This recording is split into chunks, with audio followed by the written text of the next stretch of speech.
Bonjour.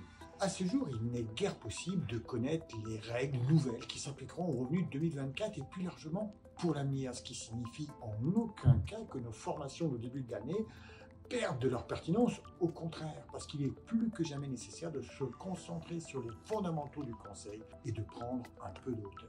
Qu'est-ce qui sera applicable à compter de la fin de l'année 2024 pour les impositions de vos clients? Avec quelles conséquences? Quelles réductions ou déductions fiscales, par exemple, auront une efficacité plus aléatoire en début d'année?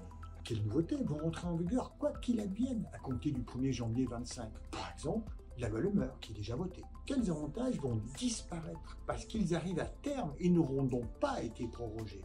Par exemple, le chef d'entreprise qui part en retraite ou lock avantage. Eh bien, on fera un point sur tous ces éléments, mais également la formation sera amendée et aménagée en fonction du contexte législatif du moment.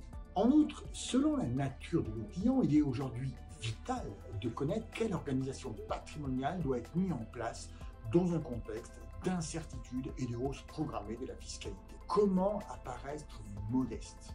Comment gérer au mieux le revenu fiscal de référence de vos clients? Par exemple, un simple ajustement des cotisations Madelin ou du PER, le choix entre l'un et l'autre va avoir des incidences. Comment limiter les revenus imposés au strict nécessaire en percevant désormais des flux et non des revenus? Est-ce qu'il faut modifier ou pas les ratios de rémunération, activité, dividendes? Comment ça marche? Quel encapsulement? Quel revenu faut-il percevoir à l'avenir? Et comment créer sans casse et en toute connaissance de cause des coquilles patrimoniales et de capitalisation? Enfin, comment récupérer à moindre risque des capitaux dans ces structures? On traitera par exemple des problématiques de réduction de capital, abus ou non abus, on verra. Enfin, on fera un tour d'horizon des nouveautés patrimoniales utiles à vos clients, comme d'habitude. L'hiver fiscal arrive, il faut se couvrir pour ne pas s'enrhumer, c'est ce que nous proposons de faire au cours de ces journées spéciales de formation.